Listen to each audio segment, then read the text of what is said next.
Alors nous revoilà dans Watchout pour parler cette fois du freerunning et aussi d'une notion importante qui est le click jump to time, le fameux CTRL-T, qui permet de bloquer le curseur et qui est très pratique pour travailler de façon précise.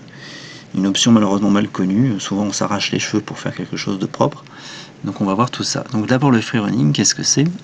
Le freerunning, c'est une option qui permet d'être appliquée à une vidéo ou une composition et qui permet de lire une vidéo tout en ayant le curseur de la timeline à l'arrêt. Ça sert notamment en convention, lorsque vous avez un présentateur qui parle et on ne sait pas combien de temps il va parler, donc il a une vidéo derrière lui qui tourne, qui est censée tourner à l'infini, et à un moment donné on vous dit top, et dans ce cas là on quitte la vidéo, on passe à autre chose. Donc cette vidéo doit tourner à l'infini, mais notre curseur doit être à l'arrêt puisque lui il va enchaîner ensuite sur un autre élément. Donc ça donne quelque chose comme ça. Donc là j'ai fait une vidéo avec des petites bulles, voilà, qui est prévue pour tourner en boucle. Donc là si on parle comme ça pendant des heures, elle va continuer à tourner. Et une fois que j'ai fini de parler, j'enchaîne et je passe sur un logo qui tourne ou autre chose. Voilà. Donc pour mettre ça en place, c'est tout bête. On prend une vidéo. Donc vous voyez qu'une vidéo, ma vidéo dure 20 secondes. Hein. Si je la joue et que je m'arrête, évidemment, elle s'arrête. Si je mets l'option freerunning, donc là on va dans l'onglet double-clic sur le média, l'onglet Advanced, freerunning, je vais aussi la mettre en loop. Je pense que la notion de loop n'est pas très compliquée à comprendre. Voilà, et là je joue ma vidéo, j'arrête ma vidéo, enfin j'arrête la timeline, et la vidéo continue de tourner. Je peux même me promener n'importe où sur cette vidéo, ma vidéo continue de tourner. Je peux même la réduire, parce que sa durée sur la timeline n'a plus vraiment de sens, et ça nous permet d'avoir un peu plus de place aussi. Donc je vais lui dire à cette vidéo de tourner 2 secondes, de durer 2 secondes, et on va lui appliquer une petite montée d'opacité. Vous allez voir qu'on va être obligé d'utiliser le CTRL-T à un moment donné.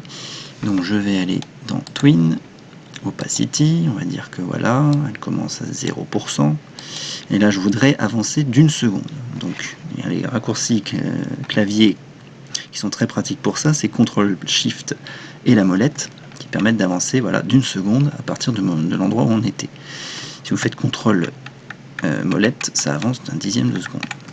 Alors, ce qui nous intéresse c'est la seconde, donc on fait CTRL-SHIFT et on avance, et là on voudrait mettre une pause.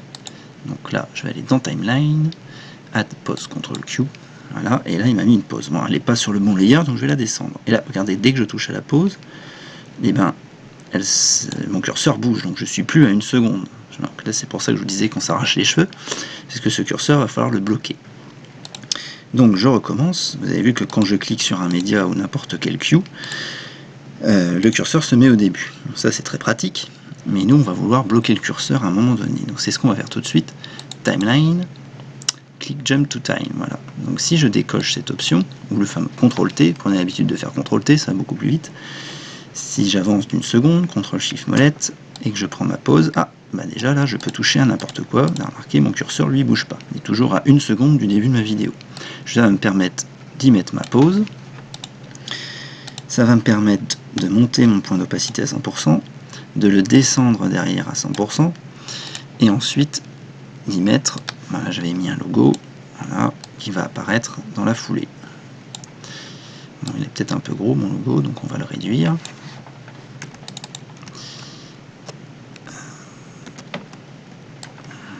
Je lui mets un petit effet de scale, voilà, et puis du coup je vais lui mettre aussi une opacité.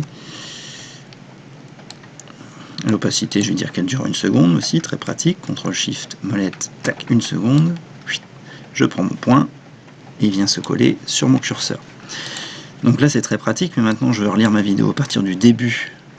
Donc là mon curseur, lui, il reste toujours là où je lui ai dit. Donc on va le débloquer, CTRL-T, et là je suis revenu en configuration normale. Donc le CTRL-T, on s'en sert surtout quand on crée. Hein, quand on joue le show, on débloque cette option, sinon ça devient vite pas pratique.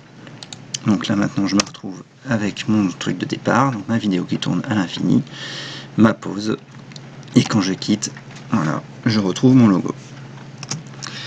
Donc voilà, j'espère que tout ça, ça va bien vous aider parce que c'est une option assez importante et malheureusement très méconnue. Voilà, à la prochaine fois.